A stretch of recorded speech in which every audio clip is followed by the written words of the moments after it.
Good afternoon વિદ્યાર્થી મિત્રો, કેમ છો? બધા મજામાં?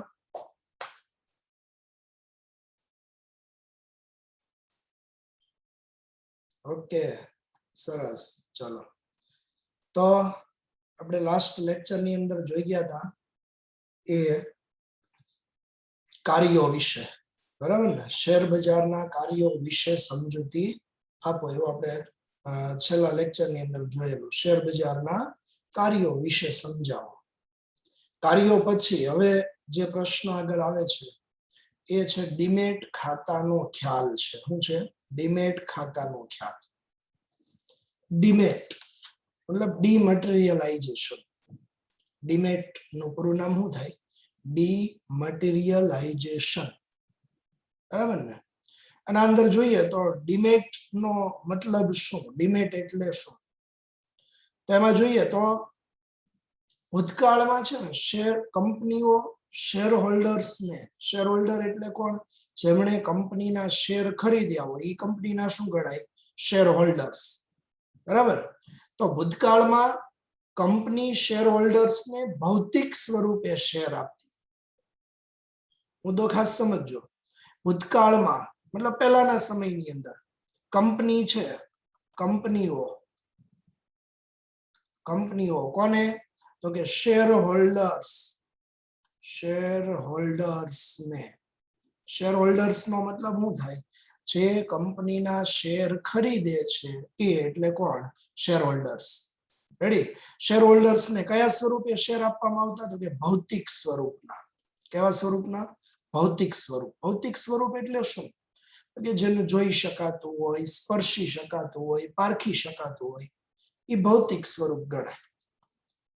બરાબર? જોઈ શકાય, સ્પર્શી શકાય, પારખી શકાય, તો એ કેવું સ્વરૂપ ગણાય? તો કે ભૌતિક. દાખલા તરીકે હું એમ કહું કે આ પેન છે, આ ભૌતિક સ્વરૂપ કહેવાય. કેમ? અને તમે જોઈ શકો? હા કે ના? હા, બરાબર.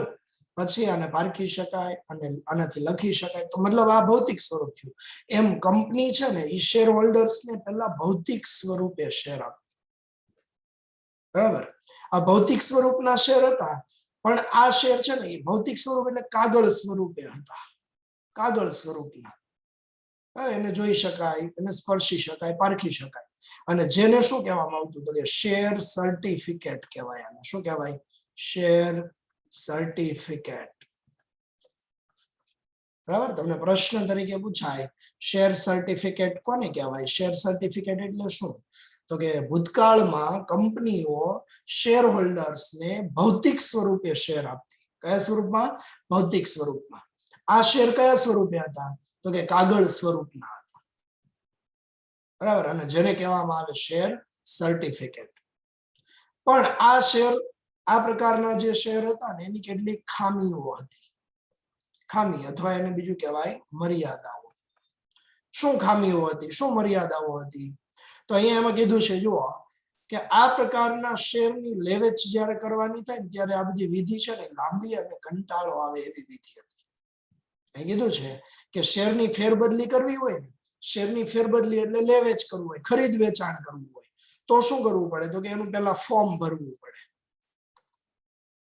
શેરની ફેરબદલી માટે શું કરવું પડે? ફોર્મ ભરવું પડે. એની સાથે ભૌતિક સ્વરૂપના શેર જોડવા પડતા, બરાબર? અને આ વિધિ છે ને એ કેવી હતી? તો કે લાંબી અને જટિલ વિધિ હતી. આ વિધિ કેવી હતી? લાંબી અને જટિલ, કંટાળો આવે એવી વિધિ હતી. કેમ? દર વખતે શેરનું ખરીદ વેચાણ કરો એટલે ફોર્મ ભરવાનું. બીજું તો કે એની સાથે ભૌતિક સ્વરૂપના શેર જોડવાના. તો આ વિધિ લાંબી અને કંટાળો આવે એવી વિધિ હતી, બરાબર? આ ઉપરાંત તો કે આ શેર છે ખોવાઈ જવાની, ચોરાઈ જવાની આવી શક્યતાઓ, સંભાવનાઓ પણ રહેતી. રેડી? એટલે આ બધી એની ખામીઓ કે આ એની બધી શું હતી? મર્યાદાઓ. અને આ મર્યાદાઓને નિવારવા માટે, એટલે આ મર્યાદાઓને દૂર કરવા માટે જામીનગીરીઓ જેવી કે શેર, ડિબેન્ચર, બોન્ડ, સરકારી જામીનગીરી, યુનિટ વગેરે ઇલેક્ટ્રોનિક સ્વરૂપે જાળવવામાં આવે. મતલબ હું? તો કે ભૌતિક સ્વરૂપના જે શેર હતા એને હવે કયા સ્વરૂપમાં રૂપાંતર કર્યું? ઇલેક્ટ્રોનિક સ્વરૂપમાં. કયા સ્વરૂપમાં એને રૂપાંતરિત કર્યા? ઇલેક્ટ્રોનિક સ્વરૂપમાં, બરાબર. અને જેને ડીમટીરિયલાઇઝેશન કહેવાય. આને શું કહેવામાં આવે? ડીમટીરિયલાઇઝેશન. જો ખાસ યાદ રાખજો કે ભૌતિક સ્વરૂપના જે શેર હોય ને, ભૌતિક સ્વરૂપના, એનું કયા સ્વરૂપમાં રૂપાંતર થાય? ઇલેક્ટ્રોનિક સ્વરૂપમાં રૂપાંતર થાય. તો આને કહેવાય ડીમટીરિયલાઇઝેશન. આને શું કહેવાય? ડીમટીરિયલાઇઝેશન. ફરીથી, ભૌતિક સ્વરૂપની જે જામીનગીરીઓ છે એનું ઇલેક્ટ્રોનિક સ્વરૂપમાં જો રૂપાંતર કરવામાં આવે ને તો આને શું કહેવાય? ડીમટીરિયલાઇઝેશન. અને યાદ રાખજો આ રૂપાંતર કઈ રીતે થાય? તો કે કમ્પ્યુટર દ્વારા. શેના દ્વારા? કમ્પ્યુટર દ્વારા. શેમાં રૂપાંતર થાય? ઇલેક્ટ્રોનિક ડેટામાં. રેડી? એટલે ડીમટીરિયલાઇઝેશન માટે જો કેવું હોય તો શું કહેવાય?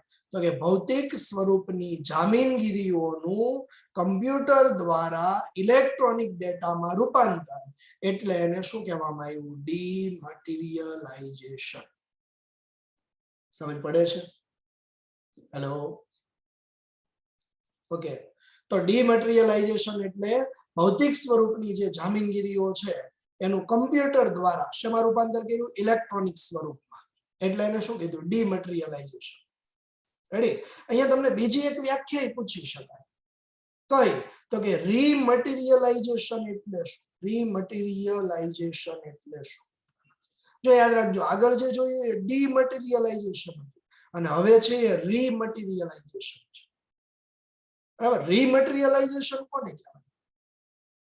તો જેમ ભૌતિક સ્વરૂપનું કમ્પ્યુટર દ્વારા ઇલેક્ટ્રોનિકમાં રૂપાંતર થાય તો એને શું કહેવાય? ડીમટીરિયલાઇઝેશન. રાઈટ?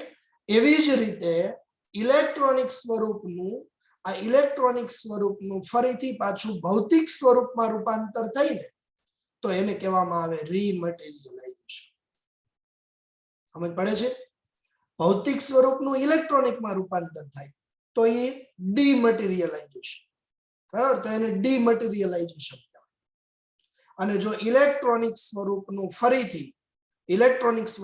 ફરીથી શેમાં રૂપાંતર થાય? ભૌતિક સ્વરૂપમાં, તો એને કહેવાય રીમટીરિયલાઇઝેશન. સમજ પડે છે? ઓકે. તો આ રીમટીરિયલાઇઝેશન અને ડીમટીરિયલાઇઝેશન આ બે વ્યાખ્યાઓ છે. બરાબર? ફરીથી એકવાર યાદ અપાવું કે ડીમટીરિયલાઇઝેશન એટલે શું? ડીમટીરિયલાઇઝેશન મતલબ ભૌતિક સ્વરૂપની જામીનગીરીનું કમ્પ્યુટર દ્વારા ઇલેક્ટ્રોનિક ડેટામાં રૂપાંતર કરવું, એટલે એને કહેવાય ડીમટીરિયલાઇઝેશન. ડીમટીરિયલાઇઝેશન. રેડી? અને ઇલેક્ટ્રોનિક સ્વરૂપની જામીનગીરીઓનું શેમાં રૂપાંતર થાય? ભૌતિકમાં, તો એને શું કહેવામાં આવે? રીમટીરિયલાઇઝેશન. ક્લિયર? ચાલો, હવે બીજું તમને પૂછાય કે ડીમટીરિયલાઇઝેશન છે એને ટૂંકમાં શું કહેવાય? તો કે ડીમેટ તરીકે ઓળખવામાં આવે છે. શેના તરીકે? ડીમેટ. ડીમેટ એકાઉન્ટ જે આપણે ખોલાવીએ ને, બરાબર? તો ડીમેટ તરીકે અને ટૂંકાક્ષરીમાં ડીમેટ તરીકે ઓળખવામાં આવે છે. અને ડિપોઝિટરી ધારો ક્યારે પસાર થયો? 1996 મુજબ રોકાણકારોએ ભૌતિક સ્વરૂપે અથવા ડીમટીરિયલાઇઝેશન સ્વરૂપે જામીનગીરીઓ ધારણ કરવાનો હવે વિકલ્પ મળે છે. ત્યાર પછીથી 1996 નો જે નવો કાયદો આવ્યો ને એ પછીથી હવે જામીનગીરીઓ છે એ કયા સ્વરૂપે? ઇલેક્ટ્રોનિક સ્વરૂપે ખરીદી શકે. મતલબ શેર ડિબેન્ચર હવે ઇલેક્ટ્રોનિક સ્વરૂપે ધારણ કરી શકે. પહેલા એ ફક્ત કયા સ્વરૂપે હતું? ભૌતિક સ્વરૂપે. હવે કયા સ્વરૂપે જામીનગીરીઓ ખરીદી શકાય? ઇલેક્ટ્રોનિક સ્વરૂપે. ઓકે. આગળ કીધું છે કે રોકાણકારે ડિપોઝિટરીની સેવા પ્રાપ્ત કરવી હોય તો તેને ડિપોઝિટરી પાર્ટિસિપન્ટ પાસે ડીમેટ ખાતું ખોલાવવું પડે. કોની પાસે? Depository participant. એટલે કોણ? તો કે ડિપોઝિટરીના પ્રતિનિધિ કે એજન્ટ. આ પ્રતિનિધિ કે એજન્ટ મારફતે ડીમેટની સેવા આપે છે.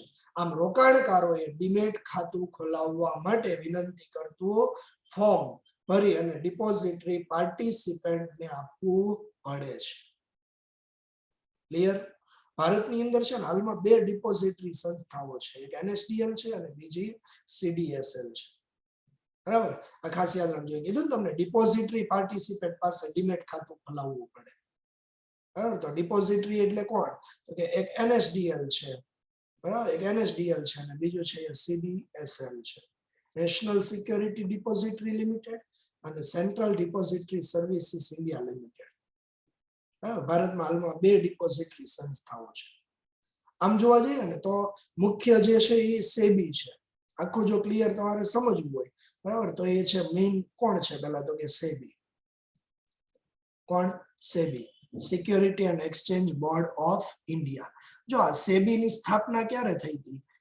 30 જાન્યુઆરી 1992 માં. ક્યારે? 30 જાન્યુઆરી 1992 માં સેબી ની સ્થાપના થયેલી. રેડી? હવે આ સેબી ની નીચે જોઈએ ને તો મુખ્ય 2 સંસ્થાઓ સેબી ની નીચે. કઈ? તો કે એક NSE અને બીજી BSE. બરાબર, મુખ્ય 2 NSE અને BSE. આ NSE છે એની સ્થાપના ક્યારે થઈ હતી? તો 1992. ક્યારે? 1992 માં. અને BSE છે Bombay stock exchange, national stock exchange અને બોમ્બે સ્ટોક એક્સચેન્જ. બરાબર, તો બોમ્બે સ્ટોક એક્સચેન્જ છે એ તો કે 1875 માં, જુલાઈ મહિનો, અને 1875 માં BSE બોમ્બે સ્ટોક એક્સચેન્જ ની સ્થાપના થયેલી. બરાબર, હવે આ NSDL અને NSE અને BSE, આના નીચે પાછું કોણ આવે? તો કે NSDL અને CDSL. NSDL અને બીજું કોણ આવે? CDSL. આ 2 આવે. બરાબર, હવે આમાં જોઈએ ને તો NSDL અને CDSL આ નેશનલ સિક્યોરિટી ડિપોઝિટરી લિમિટેડ અને central depository services India limited. તમને 2 મુદ્દાઓ અહીંયા આપેલા છે, જુઓ. એક નેશનલ સિક્યોરિટી ડિપોઝિટરી અને બીજું central depository services India limited. Right? NSDL અને CDSL. NSDL છે ને એના નીચે આવે નિફ્ટી અને CDSL છે એના નીચે આવે સેન્સેક્સ. નિફ્ટી 50 કહેવાય, નિફ્ટી 50. કેમ? તો કે ટોપ 50 કંપનીઓ જે હોય ને, ટોપ જે શેર બહાર પાડે છે મને ટોપ 50 કંપનીઓ, એની એવરેજ એટલે કોણ થઈ ગયું? નિફ્ટી. અને સેન્સેક્સ માં ટોપ 100 કંપનીઓ, 100 કંપનીઓ, એની એવરેજ એટલે સેન્સેક્સ ગણાય. સમજ પડી? આ NSDL છે ને એની સ્થાપના ક્યારે થઈ? તો કે 1996. અને CDSL છે એની સ્થાપના ક્યારે થઈ? 1999. સમજ પડે છે કઈ? જો કે આ બધું આપણે વિગતવાર છે, એક એક મુદ્દો આપણે આના પછી સમજવાનો છે, આગળ આપેલો છે. પણ આ એક બેઝિક આખું આ પ્રમાણે હોય. બરાબર, સૌથી ઉપર કોણ? SEBI, security and exchange board of India. યાદ રાખજો, MCQ તરીકે તમને પૂછી શકાય કે સેબી ની સ્થાપના 30 જાન્યુઆરી 1992 ના રોજ થઈ હતી. ક્યારે? 30 જાન્યુઆરી 1992. સેબીના નીચે 2 સ્ટોક એક્સચેન્જ છે, એક નેશનલ સ્ટોક એક્સચેન્જ છે અને બીજું બોમ્બે સ્ટોક એક્સચેન્જ. બરાબર, આપણે આના વિશે જોઈ ગયા આગળ. Bombay stock exchange Mumbai share બજાર. બરાબર, સૌથી જૂનું stock exchange Bombay stock exchange. બરાબર, આની સ્થાપના 1875 માં થઈ હતી, જુલાઈ 1875. ઓકે, તો હવે આપણે અહીંયા આવી જઈએ. જો ફરીથી તમને ઉપરનો મુદ્દો ખ્યાલ આવી ગયો? આખો એક ડીમેટ ખાતાનો ખ્યાલ સમજ પડી ગઈ? ડીમેટ ખાતાનો ખ્યાલ જો એમાં ટૂંકમાં તમને હું કહી દઉં તો એમાં શું હતું? તો કે ભૂતકાળની અંદર કંપનીઓ શેર હોલ્ડર્સને ભૌતિક સ્વરૂપે જ શેર આપતી હતી. ભૂતકાળમાં કંપનીઓ કોને શેર હોલ્ડર? જે લોકો શેર ખરીદવા માંગે છે એને કંપની દ્વારા ભૌતિક સ્વરૂપે શેર આપવામાં આવતા, જે કાગળ સ્વરૂપે હતા. ભૌતિક સ્વરૂપ એટલે જે કાગળ સ્વરૂપે હતા, જેને શેર સર્ટિફિકેટ કહેવાય. બરાબર, પરંતુ આ શેરની ફેરબદલી જો કરવી હોય ને, ભૌતિક સ્વરૂપના શેરની ફેરબદલી કરવી હોય તો એના માટે ફેરબદલી ફોર્મ ભરવું પડે. બીજું તો કે એની સાથે ભૌતિક સ્વરૂપની જામીનગીરીઓ શેર સર્ટિફિકેટ સાથે જોડવા પડે. અને આ વિધિ છે ને એ લાંબી અને કંટાળો આવે એવી વિધિ હતી. અને માટે આ ભૌતિક સ્વરૂપની આ શેરની તકલીફોને નિવારવા માટે જામીનગીરીઓ છે ને, જામીનગીરીઓ જેવી કે શેર, ડિબેન્ચર, બોન્ડ, સરકારી જામીનગીરીઓ, યુનિટ, આ બધાને ઇલેક્ટ્રોનિક સ્વરૂપે જાળવવામાં આવે. બરાબર, ટૂંકમાં કહેવામાં શું આવ્યું તો કે જે ભૌતિક સ્વરૂપની જામીનગીરીઓ હતી એનું કમ્પ્યુટર દ્વારા ઇલેક્ટ્રોનિક ડેટામાં રૂપાંતર કરવું એટલે એને કહેવાય ડીમટીરિયલાઇઝેશન. રેડી? ભૌતિક સ્વરૂપની જામીનગીરીઓનું કમ્પ્યુટર દ્વારા શેમાં રૂપાંતર કરવું? ઇલેક્ટ્રોનિક ડેટામાં રૂપાંતર એટલે એને કીધું ડીમટીરિયલાઇઝેશન. અને સાથે અહીંયા તમને વ્યાખ્યા આપેલી નથી પણ હું તમને કહી દઉં, ડીમટીરિયલાઇઝેશન અને એની સાથે શું આવશે બીજું? રીમટીરિયલાઇઝેશન. રીમટીરિયલાઇઝેશન મતલબ જો ભૌતિકનું ઇલેક્ટ્રોનિકમાં રૂપાંતર થાય ને તો એ ડીમટીરિયલાઇઝેશન, અને ઇલેક્ટ્રોનિકનું ફરીથી પાછું ભૌતિકમાં રૂપાંતર થઈ જાય તો એ શું થઈ ગયું? રીમટીરિયલાઇઝેશન. સમજ પડી? ડીમટીરિયલાઇઝેશન અને રીમટીરિયલાઇઝેશન આમાં આ મહત્વનું છે. ઓકે, હવે આગળ જોઈએ તો ડિપોઝિટરી વિશે સમજાવો. તમને 2 કે 3 ગુણ માટે પ્રશ્ન પૂછાય. ડિપોઝિટરી વિશે સમજૂતી આપો. પ્રશ્ન પૂછે ડિપોઝિટરી વિશે સમજૂતી આપો. સમજૂતી આપો. પ્રશ્ન લખી નાખજો. કેટલા ગુણ માટે? 2 અથવા 3 ગુણ માટે પૂછાય. કેટલા? 2 અથવા 3 ગુણ માટે. સમજ પડે છે બધાને? તો એકવાર હાથ ઊંચો કરજો જરા, તો ખ્યાલ આવે મને કેટલાક જાગે છે, કેટલાક સૂતા છે. ઓકે, હવે તો કોઈ વિડીયો ઓન રાખતું જ નથી. બોલો, કોને ખબર મારું મોઢું જેવું નહીં ગમતું હોય કે હું હોય ખબર નહીં. બધા વિડીયો ઓફ કરીને ઊંઘ નથી કરતા ને તમે બેઠા બેઠા? હે, આ મસ્ત હલરડા ગાય છે તો હુઈ જાય. હિમાંશુ જાગે છે, હાલો વાંધો નથી. હા એમ, આ બસ એમ વિડીયો ઓન રાખો તો મને ખબર પડે કે આ બધું જાય છે, રેડી જ જાય છે. ઓકે, સરસ. ચાલો, હજી ઘણા હાથ ઊંચા નથી કર્યા, મતલબ હજી ઊંઘમાં હશે એવું લાગે છે.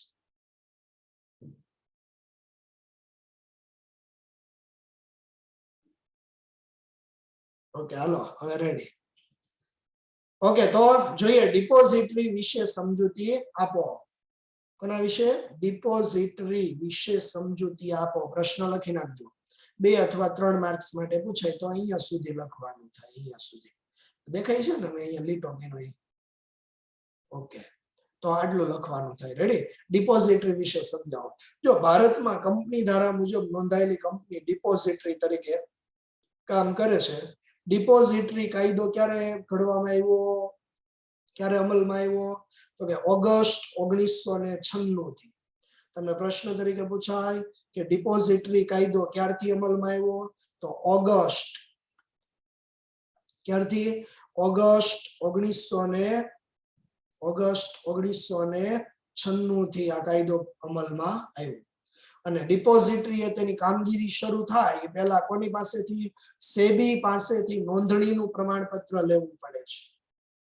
ભારતમાં હાલમાં 2 ડિપોઝિટરીઓ છે, એક એનએસડીએલ છે અને બીજી કઈ છે? સીડીએસએલ. તો આ બંનેએ તેની કામગીરી શરૂ કરવી હોય તો એ પહેલા એને કોની પાસેથી? તો કે સેબીનું નોંધણીનું પ્રમાણપત્ર મેળવવું પડે. મતલબ સેબી સમક્ષ એની નોંધણી થાય ને પછી જ કામ કરી શકે. બરાબર? મેં આગળ તમને કીધું હતું કે જેવી રીતે બેંક છે તો બેન્કિંગ ક્ષેત્ર ઉપર નિયંત્રણ કોનું હોય? તો કે RBI, reserve bank of India. હે ને? આખું બેન્કિંગ ક્ષેત્ર છે એના ઉપર રિઝર્વ બેંક ઓફ ઇન્ડિયાનું નિયંત્રણ હોય. પછી વીમા ક્ષેત્ર ઉપર ઇરડા, હે ને? Insurance regulatory and development authority of India, right? IRDA. એવી જ રીતે આખું જે સ્ટોક એક્સચેન્જ છે એ આખા સ્ટોક માર્કેટ ઉપર નિયંત્રણ કોનું છે? તો કે સેબી. સમજ પડી તમને કે ન પડી? ઓકે, તો સેબી, બરાબર? અહીંયા સેબી. આ ડિપોઝિટરી સંસ્થાઓ એટલે કોણ? એક એનએસડીએલ અને બીજું સીડીએસએલ. રેડી? આ 2 ડિપોઝિટરી સંસ્થાઓ છે, એનએસડીએલ અને સીડીએસએલ. તો આ બંને કામગીરી કરવી છે ને તો એ પહેલા એને કોની સમક્ષ નોંધણી કરાવવી પડશે? સેબી પાસે. ડાયરેક્ટ સેબી પાસે નોંધણી નહીં થાય તો કોની સમક્ષ થશે? એનએસસી અથવા બીએસસી માં, નેશનલ સ્ટોક એક્સચેન્જ અથવા બોમ્બે સ્ટોક એક્સચેન્જ. સમજ પડે છે? ઓકે, તો ડિપોઝિટરીની કામગીરીનું નિયંત્રણ કોના દ્વારા થાય? તો કે ડિપોઝિટરી કાયદો અને સેબી દ્વારા.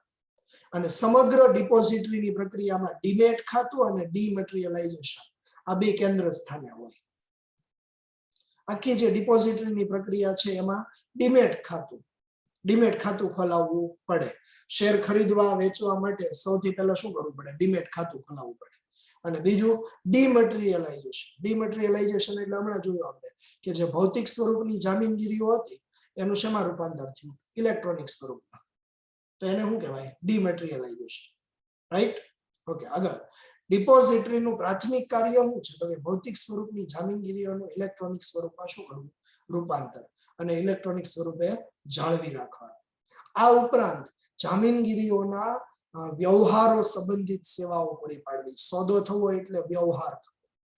ખરીદ વેચાણ સંબંધિત સેવાઓ પૂરી પાડવી. તમને પ્રશ્ન તરીકે પૂછાય, 1 માર્ક્સ માટે આવી શકે અથવા 2 માર્ક્સ માટે પૂછી શકાય કે ભારતમાં હાલમાં કેટલી ડિપોઝિટરી સંસ્થાઓ છે? તો 2. કઈ? NSDL અને CDSL. NSDL નું પૂરું નામ પૂછવામાં આવે તો national securities depository limited. Ready? પૂરા નામ કોઈ પણ પૂછાય તમે ગુજરાતીમાં પણ લખી શકો. હે? ગુજરાતીમાં લખો તો કઈ ખોટું ન પડે, સાચું જ ગણાય. સમજ પડે છે? એટલે NSDL નું પૂરું નામ નેશનલ સિક્યોરિટીઝ ડિપોઝિટરી લિમિટેડ. અને CDSL નું ફૂલ ફોર્મ પૂછાય તો central depository services India limited. કોઈ એમ કે ઇન્ડિયા કાઉન્સમાં લખ્યું તો આપણે લખવું પડે? હા, ફરજિયાત લખવું પડે. નો લખો તો નો ચાલે. Ready? Central depository services India limited. Okay, આ છે CDSL. ઉપરોક્ત બંને ડિપોઝિટરીઓ છે ને એ રોકાણકાર કે ગ્રાહકને તેમના પ્રતિનિધિ કે એજન્ટ એવા મધ્યસ્થી દ્વારા સેવા આપે અને જેને કહેવાય ડિપોઝિટરી પાર્ટિસિપેન્ટ. તમને ઉપર જોઈ ગયા હતા આપણે, જોઈએ ડિપોઝિટરી પાર્ટિસિપેન્ટ કોને કહેવાય? બરાબર? તો આ ડિપોઝિટરી પાર્ટિસિપેન્ટ એટલે કોણ? તો કે રોકાણકાર કે ગ્રાહકને તેમના પ્રતિનિધિ કે એજન્ટ એવા મધ્યસ્થી દ્વારા સેવા આપે જેને શું કહેવાય? Depository participant. હવે ડિપોઝિટરી પાર્ટિસિપેન્ટ તરીકે કોણ કામ કરે? તો કે નાણાકીય સંસ્થા, શેર દલાલ ડિપોઝિટરી પાર્ટિસિપેન્ટ તરીકે કામ કરી શકે. નાણાકીય સંસ્થા અને શેર દલાલ, બરાબર, એ ડિપોઝિટરી પાર્ટિસિપેન્ટ ગણાય. યાદ રાખજો, ડિપોઝિટરી પાર્ટિસિપેન્ટ તરીકે બેંક, નાણાકીય સંસ્થા અને શેર દલાલ. રેડી? મતલબ ડીમેટ ખાતું ખોલાવવું છે તો ડીમેટ ખાતું આપણે સીધું NSDL કે CDSL પાસે નહીં ખોલાવી શકીએ. આપણે કોનો સંપર્ક કરવાનો? કાં તો બેંક અથવા નાણાકીય સંસ્થા કે શેર દલાલ. સમજ પડે છે? આપણે ડીમેટ ખાતું ખોલાવવું હોય ને, ડીમેટ ખાતું આપણે ખોલાવવું હોય છે તો ડીમેટ ખાતું ખોલાવવા માટે આપણે કોનો સંપર્ક કરવાનો? તો કે બેંક અથવા નાણાકીય સંસ્થા અથવા તો શેર દલાલ. એ બેંક, નાણાકીય સંસ્થા કે શેર દલાલ છે એ કોના હાથ નીચે કામ કરશે? NSDL અને CDSL નીચે. આ NSDL અને CDSL કોના નીચે કામ કરે? NSE અને BSE. આ NSE અને BSE એ કોના નીચે કામ કરે? તો કે SEBI ના નીચે. આખો ખ્યાલ આવી ગયો તમને કે નહીં? SEBI એના નીચે NSE અને BSE, નેશનલ સ્ટોક એક્સચેન્જ અને બોમ્બે સ્ટોક એક્સચેન્જ. બરાબર? મુંબઈ શેર બજાર જે પહેલા કયા નામથી ઓળખાતું હતું? The native share and stock brokers association. તમે આગળ ભણી ગયા. આવી ગયું ને? The native share and stock brokers association જે હાલમાં હવે કયા નામથી ઓળખાય છે? તો કે BSE, બોમ્બે સ્ટોક એક્સચેન્જ. આ સૌથી જૂનું, બરાબર, સૌથી જૂનું સ્વરૂપ છે એવું પણ આપણે આગળ ભણી ગયા. ક્લિયર? ચાલો, તો આ ડિપોઝિટરી સંસ્થા તરીકે બેંક, નાણાકીય સંસ્થા અને શેર દલાલ હોય જે ડિપોઝિટરી પાર્ટિસિપેન્ટ ગણાય. હવે તમને અહીંયા જો અગત્યના પ્રશ્નો 2 છે વધારે. 2 પ્રશ્નો વધારે અગત્યના. 2 માર્ક્સ માટે, આ 3 માર્ક્સ માટે. બરાબર? તમને પ્રશ્ન તરીકે પૂછવામાં આવે કે NSDL વિશે સમજૂતી આપો, અથવા બીજો પ્રશ્ન પૂછાય CDSL વિશે સમજૂતી આપો. જો CDSL પૂછાય તો 2 માર્ક્સ માટે પૂછવામાં આવે અને NSDL પૂછાય તો 3 માર્ક્સ માટે, 3 ગુણ માટે પૂછી શકાય. તો ત્યાં પહેલા તો તમે પ્રશ્ન લખી નાખજો કે NSDL વિશે સમજૂતી આપો. પ્રશ્ન લખી નાખો ત્યાં, NSDL વિશે સમજૂતી આપો. કોના વિશે સમજૂતી આપો? NSDL, national securities depository limited. આના વિશે સમજૂતી આપો. રેડી?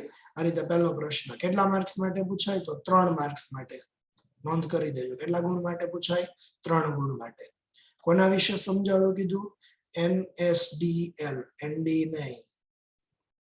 ચલો આમાં પૂછી શકાય. NSDL. Okay, NSDL, national security depository limited.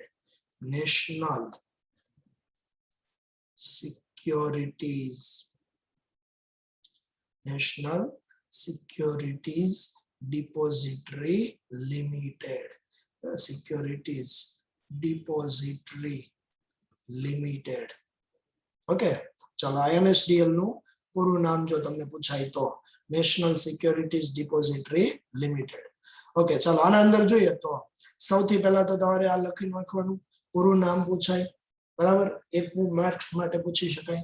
આગળ જોઈએ તો આ NSDL છે ને એ કંપની ધારા મુજબ સ્થપાયેલી એક કંપની છે અને એની નોંધણી સેબી માં ક્યારે થઈ હતી? જો એમ કીધું તમને ક્યારે થઈ હતી? 1996 માં સેબી માં આની નોંધણી થયેલી. શેમાં? સેબી, સિક્યોરિટી અને exchange board of India. Ready? તમને પ્રશ્ન તરીકે પૂછાય NSDL ની નોંધણી સેબી માં ક્યારે થઈ હતી? તો 1996 માં. ઓકે, ચાલો આ નેશનલ સ્ટોક એક્સચેન્જ અને કેટલીક નાણાકીય સંસ્થાના સહયોગથી આની સ્થાપના કરવામાં આવી હતી.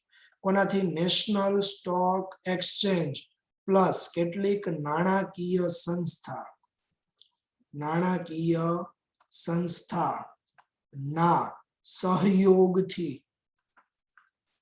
કોના સહયોગથી? નેશનલ સ્ટોક એક્સચેન્જ અને કેટલીક નાણાકીય સંસ્થાના સહયોગથી. કોની સ્થાપના થઈ હતી? તો કે NSDL ની સ્થાપના થઈ હતી. ક્લિયર? ફરીથી NSDL વિશે સમજૂતી આપો તો એમાં કેટલું લખવાનું છે? તો પહેલો મુદ્દો લખવાનો, NSDL નું પૂરું નામ national securities depository limited. Okay, બીજો મુદ્દો લખવાનો કે એની સ્થાપના સેબી માં ક્યારે? 1996 માં એની સેબી સમક્ષ ની નોંધણી કરવામાં આવેલી છે. બીજો, NSDL છે એ નેશનલ સ્ટોક એક્સચેન્જ અને કેટલીક નાણાકીય સંસ્થાના સહયોગથી આની સ્થાપના કરવામાં આવેલી છે. બરાબર? આ ઉપરાંત તેનું સંચાલન કોણ કરે છે? તો કે સંચાલક મંડળ. સંચાલન કોના દ્વારા થાય છે? સંચાલક મંડળ દ્વારા સંચાલન કરવામાં આવે છે. આ ત્રીજો મુદ્દો થયો. રેડી? ત્રીજો મુદ્દો, NSDL નું સંચાલન કોના દ્વારા થાય છે? તો કે સંચાલક મંડળ, બોર્ડ ઓફ ડિરેક્ટર્સ, જેના દ્વારા એનું સંચાલન કરવામાં આવે છે.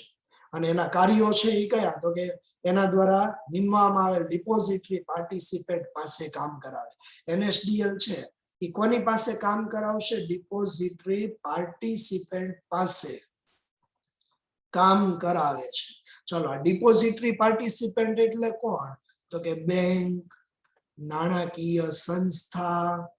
આપણે આગળ ભણી ગયા ને, અહીંયા જોયું ડિપોઝિટરી પાર્ટિસિપેન્ટમાં કોનો સમાવેશ થાય? બેંક, નાણાકીય સંસ્થા અને શેર દલાલ. આ કોણ છે? Depository participant.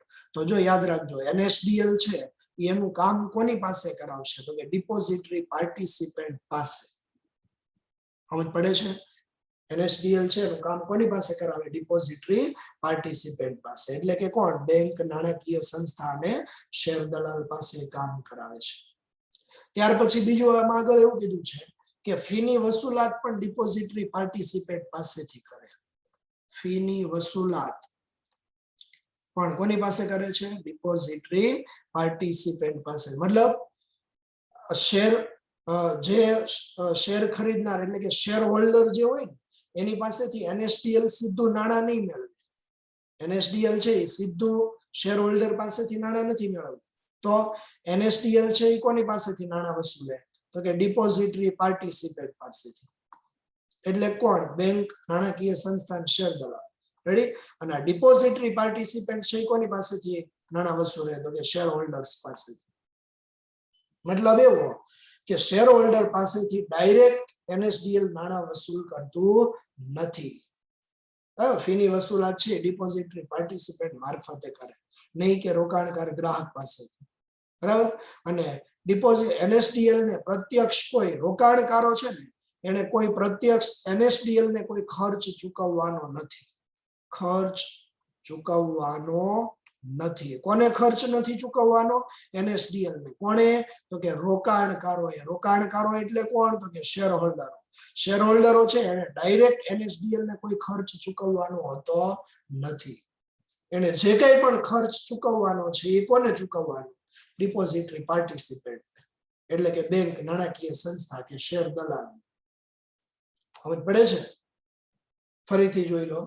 NSDL national security depository limited, બરાબર, જેની સ્થાપના સેબીમાં ક્યારે, નોંધણી ક્યારે થઈ હતી? તો કે 1996 માં સેબી સમક્ષ એની નોંધણી થઈ હતી. અને આ એનએસડીએલ છે ને એ નેશનલ સ્ટોક એક્સચેન્જ અને કેટલીક નાણાકીય સંસ્થાના સહયોગથી આની સ્થાપના કરવામાં આવેલી છે. નેશનલ સ્ટોક એક્સચેન્જ અને નાણાકીય સંસ્થાના સહયોગથી. અને આનું સંચાલન કોણ કરે છે? તો કે સંચાલક મંડળ. ઓકે, એનએસડીએલ નું સંચાલન કોના દ્વારા થાય? સંચાલક મંડળ દ્વારા. બીજું કે ડિપોઝિટરી પાર્ટિસિપન્ટ પાસે એ પોતાનું કામ કરાવે છે. કોણ? એનએસડીએલ પોતાનું કામ કોની પાસે કરાવે? ડિપોઝિટરી પાર્ટિસિપન્ટ પાસે. ચાલો, ડિપોઝિટરી પાર્ટિસિપન્ટમાં કોનો કોનો સમાવેશ થાય? તો કે બેંક, નાણાકીય સંસ્થા અને શેર દલાલ. સાથે બીજું, ફીની વસૂલાત પણ ડિપોઝિટરી પાર્ટિસિપન્ટ મારફતે જ કરે છે, બરાબર. એટલે કે રોકાણકારો છે ને એને ડાયરેક્ટ પ્રત્યક્ષ કોઈ ખર્ચ સીધો જ એનએસડીએલ ને ચૂકવવાનો હોતો નથી, બરાબર. અને સાથે આ સંસ્થા ડીમટીરિયલાઇઝેશન, રીમટીરિયલાઇઝેશન, પછી તો કે ઇલેક્ટ્રોનિક રીતે વ્યવહારોની પતાવટ, હકના શેર, બોનસ શેર ખાતામાં જમા કરવા, ખાતું સ્થગિત કરવું વગેરે જેવી સુવિધા પૂરી પાડે છે. કઈ કઈ સુવિધા? એક ડીમટીરિયલાઇઝેશન, બીજું રીમટીરિયલાઇઝેશન, પછી તો કે ઇલેક્ટ્રોનિક સ્વરૂપે વ્યવહારોની પતાવટ, ઇલેક્ટ્રોનિક સ્વરૂપે વ્યવહારોની પતાવટ, પછી હકના શેર અને બોનસ શેર, હકના શેર અને બોનસ શેર ખાતામાં જમા કરવા. આ બધી સુવિધાઓ છે કોણ પૂરી પાડે છે? એનએસડીએલ. અને ખાતું સ્થગિત કરવું, સ્થગિત કરવું એટલે અમુક સમય માટે ખાતામાં કોઈ વ્યવહાર ન થાય તો એને કહેવાય ખાતું સ્થગિત કરવું, બરાબર. તો ખાતું સ્થગિત કરવું મતલબ અમુક સમય સુધી કોઈ વ્યવહાર ન થાય, મતલબ શું થયું? ખાતું સ્થગિત કરવું. સમજ પડે છે? આ રીતે NSDL, national securities depository limited. Okay, એના પછી આવે છે CDSL, central depository services India limited. CDSL નું ફૂલ ફોર્મ તમને જો પૂછાય તો શું થાય? તો કે central depository services India limited. ચાલો, આ 2 ગુણ માટે તમને આ પ્રશ્ન તરીકે પૂછાય. કેટલા ગુણ માટે પૂછાય? 2 માર્ક્સ.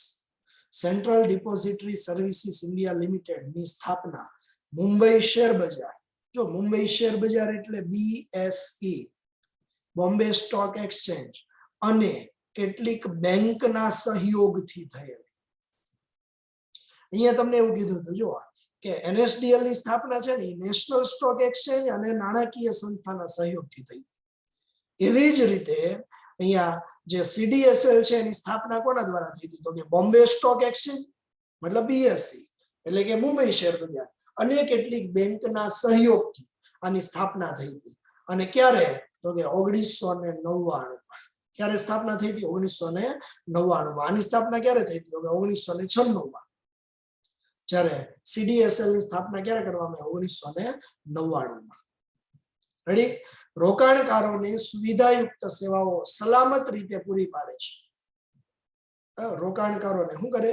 સુવિધાયુક્ત સેવાઓ, સુવિધાયુક્ત સેવાઓ વારંવાર પૂરી પાડે છે. રેડી? અને સલામત રીતે. અને બીજું કે નોંધાયેલ પાર્ટિસિપેટની યાદી વખતો વખત વેબસાઇટ ઉપર પ્રસિદ્ધ કરવી. પાર્ટિસિપેટ એટલે જે કંપનીઓએ પોતાના શેર બહાર પાડ્યા હોય, જે કંપનીઓએ નોંધણી કરી હોય, બરાબર, એની યાદી છે વખતો વખત બહાર પાડવામાં આવે. સમજ પડે છે? જેની જે કંપનીના શેર છે એ શેરની જેની નોંધણી થઈ હોય બરાબર, એની યાદી છે વેબસાઇટ ઉપર વખતો વખત પ્રસિદ્ધ કરવામાં આવે. અને CDSL છે ને સમગ્ર ભારતમાં ઓનલાઈન ડિપોઝિટરીની સેવા પૂરી પાડે છે. કેવી? ઓનલાઈન ડિપોઝિટરીની સેવા.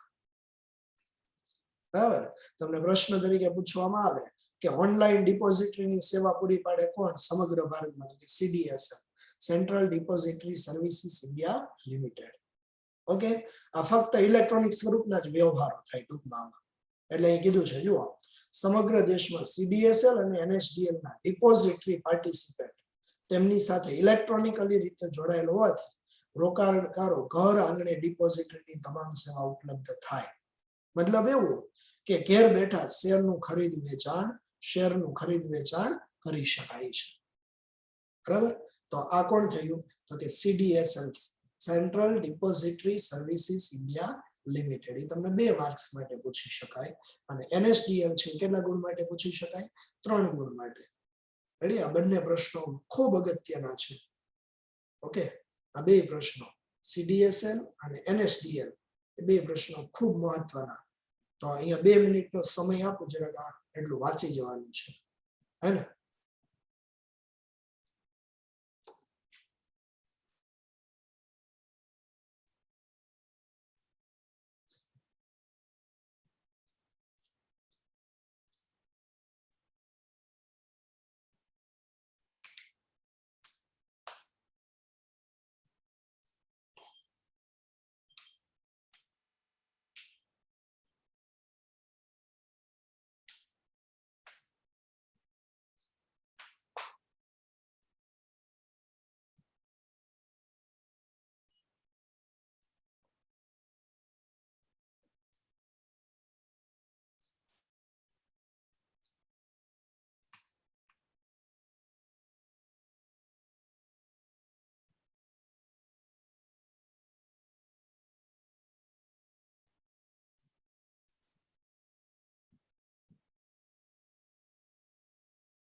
ઓકે, ચાલો જુઓ આગળ.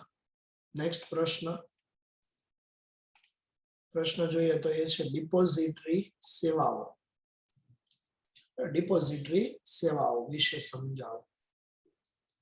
ઓકે, ડિપોઝિટરી સેવાઓ આમાં જોઈએ તો ડિપોઝિટરી સર્વિસીસ એટલે કે સેવાઓ, એમાં સૌથી પહેલો મુદ્દો છે શું? તો કે ડીમટીરિયલાઇઝેશન અને રીમટીરિયલાઇઝેશન. આ પહેલો મુદ્દો શું છે? ડીમટીરિયલાઇઝેશન અને રીમટીરિયલાઇઝેશન. બરાબર, ડીમટીરિયલાઇઝેશન અને રીમટીરિયલાઇઝેશન. ચલો, તો મેં તમને આગળ પણ કીધું હતું કે જ્યારે ભૌતિક સ્વરૂપના શેર હોય ને, ભૌતિક સ્વરૂપના, આ શેરનું શેમાં? ઇલેક્ટ્રોનિક સ્વરૂપમાં રૂપાંતર. કોની મદદથી? તો કે કમ્પ્યુટર દ્વારા. બરાબર, ભૌતિક સ્વરૂપના જે શેર છે એનું કમ્પ્યુટરના માધ્યમથી ઇલેક્ટ્રોનિક સ્વરૂપમાં રૂપાંતર કરવામાં આવે તો આને શું કહેવાય? તો કે ડીમટીરિયલાઇઝેશન. આને શું કહેવાય? ડીમટીરિયલાઇઝેશન. અને જ્યારે ઇલેક્ટ્રોનિક સ્વરૂપ છે ને એનું ફરીથી પાછું ભૌતિક સ્વરૂપમાં રૂપાંતર થાય. ઇલેક્ટ્રોનિકનું શેમાં રૂપાંતર થાય? ભૌતિક સ્વરૂપમાં. રેડી, આ 2 મુદ્દાઓ સમજવાના છે. જો ભૌતિક સ્વરૂપનું ઇલેક્ટ્રોનિકમાં રૂપાંતર થાય તો એ ડીમટીરિયલાઇઝેશન. અને જો ઇલેક્ટ્રોનિકનું પાછું ભૌતિકમાં રૂપાંતર થાય તો આને કહેવાય રીમટીરિયલાઇઝેશન. સમજ પડી? ચલો જોઈએ અહીંયા, રોકાણકારોની ભૌતિક સ્વરૂપની જામીનગીરીઓને ડીમટીરિયલાઇઝેશન દ્વારા કેમાં? ઇલેક્ટ્રોનિક સ્વરૂપે. અને ડીમેટ ખાતામાં જામીનગીરીઓ જાળવણી કરે છે. પરિણામે જામીનગીરી ચોરાઈ જવાનો કે નષ્ટ થવાનો ભય રહેતો નથી. રેડી? શા માટે ભૌતિકનું ઇલેક્ટ્રોનિકમાં રૂપાંતર કરવામાં આવે? તો કે જામીનગીરીઓ ચોરાઈ જવાનો કે નષ્ટ થવાનો, ચોરાઈ જવી કે પછી નષ્ટ થવી એટલે કે નાશ પામવાનો ભય રહેતો નથી. એ ભય ક્યારે રહે? તો કે જો જામીનગીરી કયા સ્વરૂપે હોય? કાગળ સ્વરૂપે. સમજ પડે છે? જામીનગીરીઓ કયા સ્વરૂપે હોય? કાગળ સ્વરૂપની હોય, ભૌતિક સ્વરૂપની. ભૌતિક સ્વરૂપ એટલે કાગળ સ્વરૂપ. તો જામીનગીરીઓ ચોરાઈ જાય કે નષ્ટ થાય. એ કાગળ ખોવાઈ જાય, એ કાગળ ફાટી જવો એટલે કે નષ્ટ થવો, બરાબર? એવો બધો ભય ક્યારે રહે? તો કે જામીનગીરીઓ ભૌતિક સ્વરૂપે હોય તો. પરંતુ ઇલેક્ટ્રોનિક સ્વરૂપે હોય તો આ ચોરાઈ જવાનો કે નષ્ટ થવાનો કોઈ ભય રહેતો નથી. આ અર્થમાં ડિપોઝિટરી જામીનગીરીઓની જાળવણી કરતી કોણ ગણે? બેંક. ડિપોઝિટરી જામીનગીરીઓની જાળવણી કોણ કરે છે? તો કે બેંક. બેંક મારફતે જામીનગીરીઓની જાળવણી થાય છે. અને બીજું કે ડિમેટ સ્વરૂપે જળવાયેલી જામીનગીરીઓનું રોકાણકારોની ઈચ્છા અનુસાર શું કરી શકાય? રીમટીરિયલાઇઝેશન. રીમટીરિયલાઇઝેશન મતલબ ભૌતિક સ્વરૂપનું ઇલેક્ટ્રોનિક સ્વરૂપનું ફરીથી શેમાં રૂપાંતર થાય? ભૌતિકમાં. સમજ પડી? તો આને શું કહેવાય? રીમટીરિયલાઇઝેશન. ક્લિયર? તો ડીમટીરિયલાઇઝેશન અને બીજું રીમટીરિયલાઇઝેશન. રેડી? આ બે મુદ્દાઓ થયા. ડીમટીરિયલાઇઝેશન નો મતલબ ભૌતિક સ્વરૂપની જામીનગીરી ઇલેક્ટ્રોનિક સ્વરૂપે રૂપાંતરિત કરો. શેની મદદથી? તો કે કમ્પ્યુટરની મદદથી. તો એને ડીમટીરિયલાઇઝેશન કહેવાય. બરાબર? આનાથી તો કે જામીનગીરી ચોરાઈ જવાનો કે નષ્ટ થવાનો કોઈ ભય રહેતો નથી. અને ઇલેક્ટ્રોનિક સ્વરૂપની જામીનગીરીઓનું ભૌતિકમાં રૂપાંતર થાય તો આને કહેવાય રીમટીરિયલાઇઝેશન. ક્લિયર? ત્યાર પછી બીજો મુદ્દો છે. આગળ બીજો મુદ્દો શું છે? ઓછા ખર્ચે જામીનગીરીઓની સરળતાથી ફેરબદલી થાય. ઓછા ખર્ચે જામીનગીરીની સરળતાથી શું થાય? ફેરબદલી થાય. ઓકે, ઓછા ખર્ચે જામીનગીરીની સરળતાથી શું થાય? ફેરબદલી. કેવી રીતે? આ જોઈએ તો જો ડિપોઝિટરી સેવાના કારણે જામીનગીરીની ફેરબદલી ઝડપથી થાય. ડિપોઝિટરી સેવાના કારણે ઝડપથી. કેમ? તો કે હવે ઇલેક્ટ્રોનિક સ્વરૂપ થઈ ગયું એટલે ઝડપથી ફેરબદલી કરી શકાય. કારણ કે કાગળ કામકાજ ઓછું થઈ ગયું. કાગળ કામકાજ કેવું થઈ ગયું? ઓછું. પેપર વર્ક ઘટી ગયું ને. કેમ? કારણ કે પેપરની જગ્યાએ હવે કયા સ્વરૂપે થઈ ગયું? ઇલેક્ટ્રોનિક સ્વરૂપે. એટલે પેપર વર્ક ઓછું થઈ ગયું. ભૌતિક સ્વરૂપની શેરની ફેરબદલી સાથે સંકળાયેલા પ્રશ્નો હતા એ બધા કેવા થઈ ગયા? દૂર. કોની સાથે સંકળાયેલા પ્રશ્નો હતા? ભૌતિક શેરની ફેરબદલી સાથે. ભૌતિક શેરની ફેરબદલી સાથે સંકળાયેલા પ્રશ્નો કયા હતા? તો કે બનાવટી ફેરબદલી થાય, ખામીયુક્ત ડિલિવરી થાય. આ ઉપરાંત રોકાણકારોને દલાલી ખર્ચ, ટપાલ ખર્ચ, કુરિયર ખર્ચ, સ્ટેમ્પ ડ્યુટી, આ બધા ખર્ચ કેવા થઈ ગયા? ઓછા. કેમ? હવે આ કઈ કરવું જ નથી પડતું. આ બધું ક્યારે કરવું પડતું હતું? તો કે જ્યારે જામીનગીરી ભૌતિક સ્વરૂપે હતી ત્યારે ટપાલ ખર્ચ ને કુરિયર ખર્ચ ને સ્ટેમ્પ ડ્યુટી ને બધું લાગતું. હવે એની કોઈ જરૂર નથી. બરાબર? અને ડિપોઝિટરીના કારણે ફક્ત એક શેર એટલે કે સિંગલ શેરનો પણ વેપાર થાય. પહેલા કેવું હતું? માની લો 100 શેર ખરીદ્યા તો 100 શેરનું એક શેર સર્ટિફિકેટ બનાવ્યું હોય. તો જો શેર વેચવા હોય તો 100 એ 100 એક સાથે જ વેચવા પડે. કેમ? તો કે 100 શેરનું એક સર્ટિફિકેટ. હવે અત્યારે એવું નથી. હવે ઇલેક્ટ્રોનિક સ્વરૂપ થઈ ગયું. એટલે તમે ખરીદી કરતી વખતે 100 શેર ખરીદો, પછી વેચાણ તમે 1 કરો કે 10 શેર કરો કે 100 શેરનું વેચાણ ગમે એટલા કરી શકો. એવું જરૂરી નહીં બધા શેર એક સાથે વેચવા પડે. સમજ પડે છે? પહેલા ખરીદ્યા હોય બધા એક સાથે જ વેચવા પડતા. હવે એવું નથી. એટલે અહીંયા કીધું ઓછા ખર્ચે જામીનગીરીની સરળતાથી શું થાય છે? ફેરબદલી. ક્લિયર? તો બે મુદ્દાઓ સુધી આપણે રાખીએ છીએ અત્યારે. રેડી? પહેલો મુદ્દો શું હતો? ડીમટીરિયલાઇઝેશન અને રીમટીરિયલાઇઝેશન. અને બીજો મુદ્દો હતો ઓછા ખર્ચે જામીનગીરીની સરળતાથી શું થાય? ફેરબદલી. રેડી? એના પછી ત્રીજો મુદ્દો છે આપણે નેક્સ્ટ પીરિયડની અંદર જોશું. ઓકે.